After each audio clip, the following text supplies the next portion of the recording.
welcome to my channel where we do painting tutorials.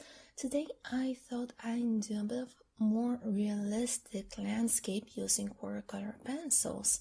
I have some basic mountains sketched out on a piece of paper, and I just start by coloring the sky in a light blue. The correct shade I'm using is castell blue, and I add some random hints of ultramarine. I only cover the sky since I don't want to waste some of the color by coloring the mountains or the foreground. I activated going left to right in horizontal motions with my watercolor brush, and then I add some clouds with a crumpled up tissue while the background is still wet. I quickly dry that up with a hairdryer since I was in a bit of a hurry. You can obviously leave it to air dry for about 15-20 minutes, and then I color/sketch some mountains on the background with some light ultramarine blue, and I add a slightest hint of burnt ochre, which is this earthy, almost like orange color, and what that does is it's going to neutralize the blue and make it more of a lavender/gray color. Alternatively, you can add a little bit of orange to get that effect as well. And then I just gently go over it with my brush. I like using tiny scribble motions for when painting nature. That way it looks more natural, it gives more texture. And again, I dry up that layer and proceed on to the next one. Then I draw some closer mountains with a darker shade of blue. I'm using just ultramarine for this, and I just color them in rather randomly. I'm not being very precise for this, just a very rough sketch. If drawing is not your thing, there will be a reference sketch, black and white, on my Patreon page, Sunshine Arts, and you can download that for any of the tiers that I'm currently offering on that page. Then again, I add a small hint of burnt ochre and go over it randomly with my brush, just enough to activate on the color, just painting over it, nothing special. And also you can find all of the supplies used in the description box below the video. Again, I dry up the layer and I proceed to the next one. I'm going to scribble the top of this last mountain with just the ultramarine, because since it's going to be the closest one to the viewer, the greenery, the forest is going to be more visible. So instead of just making a straight line on top, I try to zigzag it and make it very rough to give the idea of treetops. Then I proceed to color it in randomly with the ultramarine. I'm just coloring it in random blotches of color. Since I will be adding more as I go on, I take some light green and add random hints of color where I want some highlights, where I want the sun to be hitting the forest, so you can see that bright green.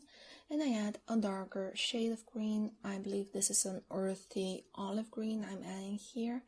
I mostly focus these greens on the top right of this mountain, since that's where I want the sun to be coming in from. And on the opposite, aka the left side, I'm going to make everything darker. So I use this dark brown. It's actually a walnut brown, I believe. And I'm also adding orange, since like I said, orange is the opposite of blue, and it's going to neutralize it and make this very dark gray/dark brown color. Then I go with a barely damp brush. I start from the treetops, the bright ones on the top right where the green is, and using very tiny random scribble motions, like very tiny circles, I blend from the green towards the blue and the orange and towards the brown. Whenever I finish a dark area, I like to clean my brush very quickly on a tissue, just so I don't bring that dark color back to my highlight, so I don't contaminate the colors.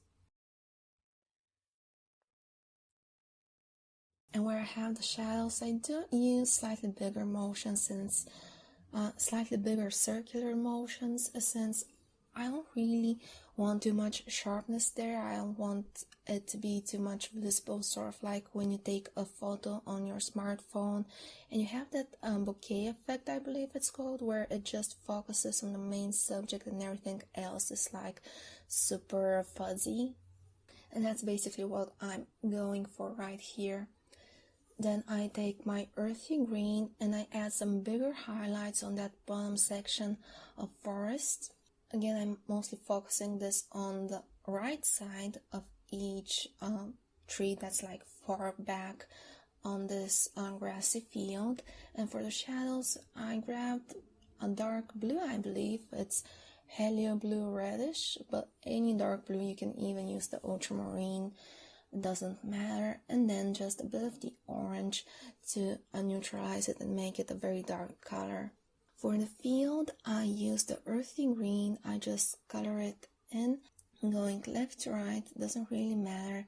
I add this sort of a V shape with ultramarine blue to give a bit of a shadow from the forest and that mountaintop in the back.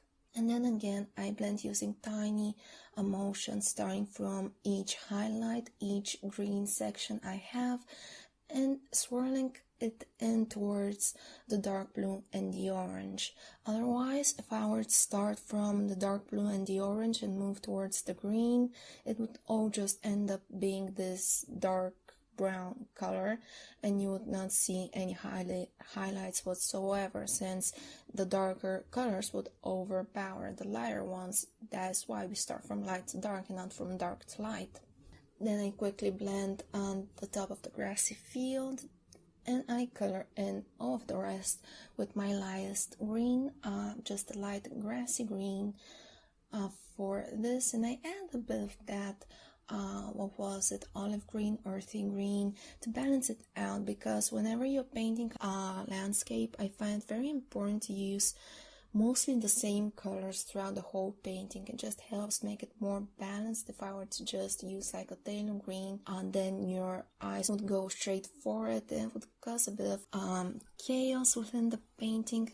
That's why I mostly try to use the same colors. And I add a slight hint of the burnt ochre from before on the bottom right section. I just want some path in the mountain for that. And then I blend everything together left to right. I blend the greens. I want this to be fairly smooth, that's why I'm not using a circular motion. I'm just going left to right like I did with the sky, and the same with that path. I also add a bit of that walnut brown on the path for a bit of shadows, and I go over it with my hair dryer. Once everything is dry, I take my brush with a bit of water and I scribble around some tiny circles and then tap with my tissue. This is called lifting off, and it's going to take back some of the color because I want just a couple of trees on the grassy field. I sketch the tree trunks, very tiny ones with the walnut brown, and I do add a bit of black for that. And then I color those splotches of color. I lift it off with the bright green with the earthy green, and I add a bit of the dark blue on the left side of the trees. One, to outline them so you can see them better in front of the forest, and two, because we're having the light coming from the right side, so the shadow is going to be on the left side. I go over the dark blue with some of the orange, so when I activate them it's going to look almost black. Then I take a scrap piece of paper to mix in some of the colors. I take again that orange and the dark blue, since those are going to be my main shadows for this. I quickly go over on the trees I just drew with my brush. Then I take a bit of that mix and add this horizontal line on the left side of the trees, so I paint this very simple shadow that's being casted right under them. And I do the same for the forest on top of the field, just a tiny amount of color coming down on the grassy field. I'm just scribbling in that patch of color I did on a scrap piece of paper and using it as a palette to paint on my actual painting. I realized I needed a bit more color, so I mixed the same orange and some dark blue on the scrap piece of paper, and then I paint this fence. It's just literally some straight lines connected with some more straight lines, so I'm going to speed this up so not to bore you. I'm just scribbling in on that piece of paper to take some of the color, some of the paint, and then I make some straight lines, making them bigger on the left side and smaller as I approach the right side, which is the first away from us. Basically just adding some very simple perspective with that, and then I add the pieces in the fence that connected all together. I use the same mix to add the shadow beneath the fence. I just press a bit harder with my brush on the grassy field to make that swoosh so that I get a very soft shadow beneath it. If you find these videos useful, please consider subscribing and liking.